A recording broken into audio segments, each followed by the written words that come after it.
Everyone thinks procrastination is a time problem. It's not. It's a feeling problem, and you've been solving the wrong one your whole life. You don't avoid the task. You avoid the way the task makes you feel. By the end of this video, you'll know exactly what you've been running from and how to stop without forcing yourself. It's 10 at night. The report is due tomorrow. You've known about it for 2 weeks. 2 whole weeks. And the page is still blank. And what did you do instead? You cleaned your kitchen twice. You answered emails that could wait a month. You watched videos about productivity. The irony was not lost on you. You told yourself you work better under pressure. You don't fully believe it anymore. Deep down, you know the truth. Pressure was never a strategy. It was a consequence. Here's the part nobody sees. The whole time you were avoiding it, you weren't relaxing. The task sat in the corner of your mind like a guest who wouldn't leave. You scrolled, but you didn't enjoy it. You rested, but you didn't recover. That strange tiredness that comes from doing nothing all day, that's not rest. That's a battle. And then came the worst part. The voice that said, "What is wrong with you? Everyone else just does things." So you called yourself lazy. You've been calling yourself lazy for years. Maybe a parent said it first. Maybe a teacher. At some point, you agreed with them. But here's the thing about lazy people. They don't feel guilty. They don't lie awake at night. You do. Lazy people don't care. You care so much. It paralyzes you. So let's drop the laziness story and look at what's actually running the show. Psychologists who study procrastination agree on something surprising. It is not a time management problem. It is an emotion management problem. Let that sink in for a second because it changes everything about how you fix it. Every task carries a feeling. Some tasks feel light. Some feel heavy before you even touch them. Boredom, confusion, fear, self-doubt. The task is just the wrapping paper around the feeling. And your brain has one job above all others: protect you from pain, including emotional pain. It doesn't care about your dreams or your deadlines. It cares about comfort right now. So, when you open the laptop and feel that wave of dread, your brain does exactly what it was built to do. It pulls you away. Toward the fridge, the phone, the suddenly fascinating dust on the shelf. And the moment you step away from the task, you feel it. Relief. Instant, warm, real relief. Your heart rate drops, your shoulders loosen. For a moment, the world feels lighter. That relief is the trap. Your brain remembers it. Every time you avoid, your brain takes a note. Escaping equals feeling better. Do it again. Scientists call this negative reinforcement. The behavior that removes discomfort gets stronger, which means procrastination is not a character flaw. It is a habit your brain learned because it worked. Worked, that is, for about 20 minutes. Then the task is still there, bigger now, heavier, and it carries a new layer, the shame of having run away from it. Notice that you never actually escape. You just rent a little distance. And the interest rate is brutal. This is why the advice "just start" feels useless. Nobody says "just calm down" to a person mid-panic and expects it to work. You are never lacking discipline. You are lacking a way to handle the feeling underneath. So the real question is not "why can't I start?" The real question is, what am I afraid will happen when I do? Sit with that question. It's the most honest one you'll hear today. For most people, the answer hides in one of 2 places: fear of failing, or fear of never being good enough. Let's open both doors. Think about the tasks you delay the most. They're almost never the trivial ones. You don't procrastinate on taking out the trash for 3 weeks. You procrastinate on the dream project, the application, the conversation that matters. That's the pattern. The more a task matters, the more you delay it. Strange, isn't it? It's not strange at all once you see what's at stake. Because when a task is important, it stops being a task. It becomes a test of who you are. If you try your hardest at something that matters and it fails, what does that say about you?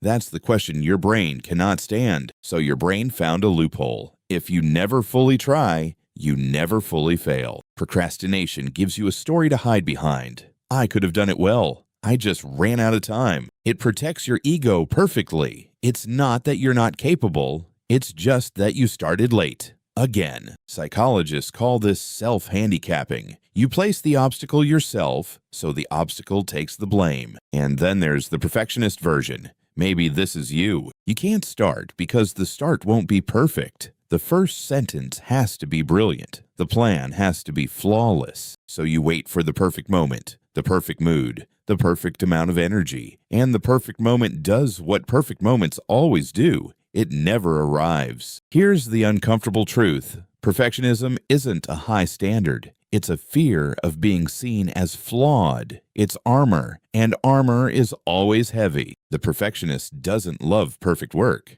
They're terrified of imperfect work because they think the work is them. When your work equals your worth, every task becomes a trial. No wonder you avoid the courtroom. Read that again. Slowly. You don't avoid work. You avoid judgment. And the cruelest judge isn't your boss, your teacher, or your followers. It's the voice in your own head, holding a scorecard you can never quite win. So the task sits there, not because it's hard, but because it's heavy with meaning you stacked on top of it. A simple email becomes a verdict. A blank page becomes a mirror. And while it sits there, something else grows. Something that makes everything worse. The loop. The loop works like this. You avoid the task and you feel relief. But under the relief, guilt starts leaking in.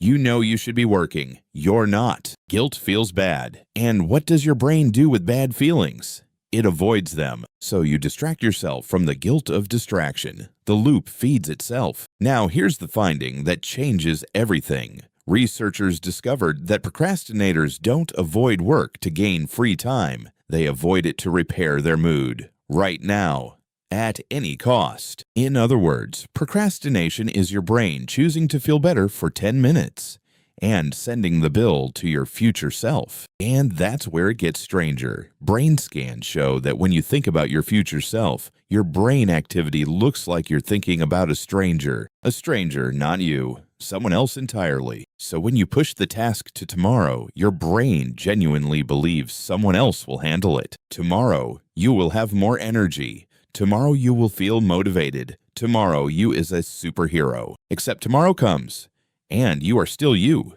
Same fears, same heaviness, plus one more day of guilt. You've been delegating your life to a person who never shows up. Day after day, the folders pile up on a desk that belongs to nobody. Meanwhile, the loop tightens. Avoid, relief, guilt, avoid. Each round, the task grows scarier. Not because the task changed. The task never changed. Your feelings about it compounded, like interest on a debt. There's even a name for the most painful version of this. The intention-action gap. You know exactly what to do. You want to do it.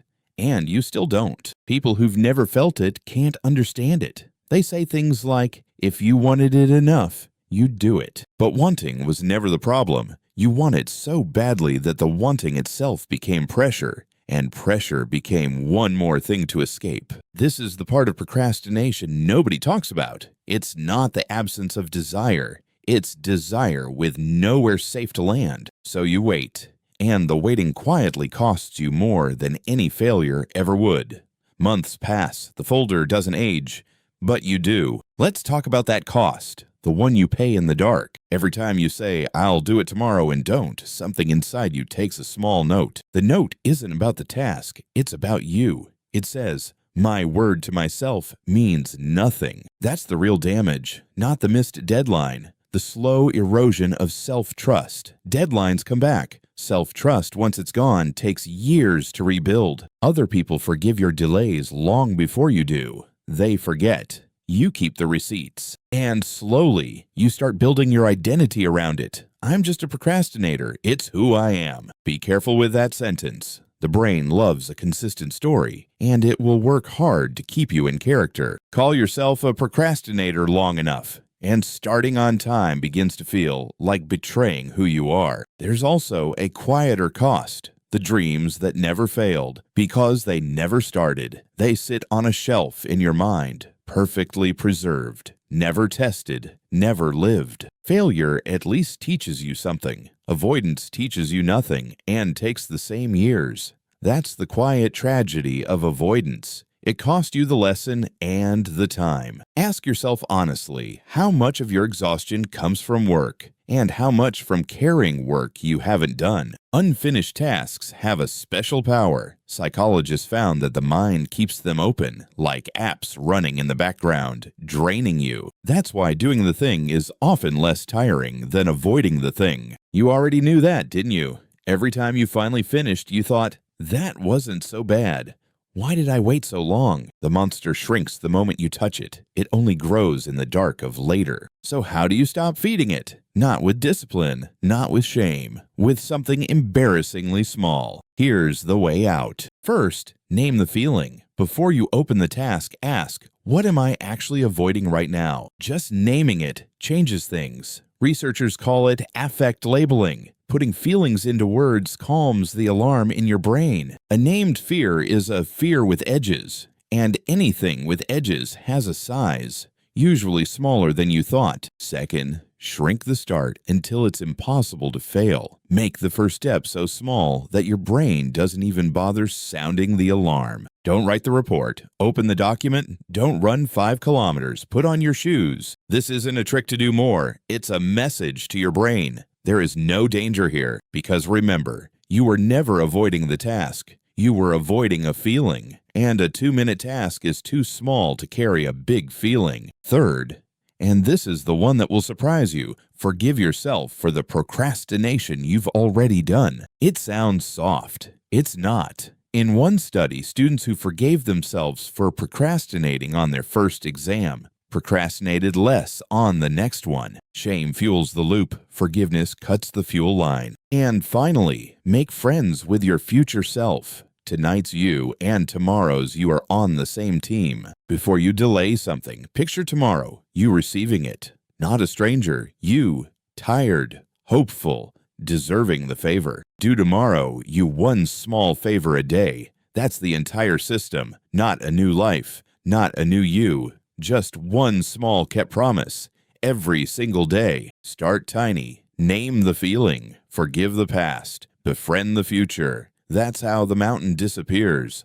One pebble of a beginning at a time. So tonight, when you catch yourself cleaning the kitchen at 10 p.m., pause. Don't ask, why am I so lazy? You know now that was never the question. Ask instead, what feeling am I escaping right now? And could I let it sit next to me for just 2 minutes? 2 minutes of an uncomfortable feeling versus years of a heavy mind. That's the trade you've been making in reverse. You were never lazy. You were scared. And you cared. And nobody taught you what to do with that combination. That was never weakness. That was a wound pretending to be a personality trait. Now you know, the mountain was never the task. The mountain was the feeling, and feelings shrink when you face them. So here's the question to sit with tonight. The thing you're putting off right now, what feeling are you actually avoiding? Tell me in the comments. Naming it in public might be the smallest, bravest start you make today. And if this video described you a little too well, subscribe. There's more of you to understand, one drawing at a time.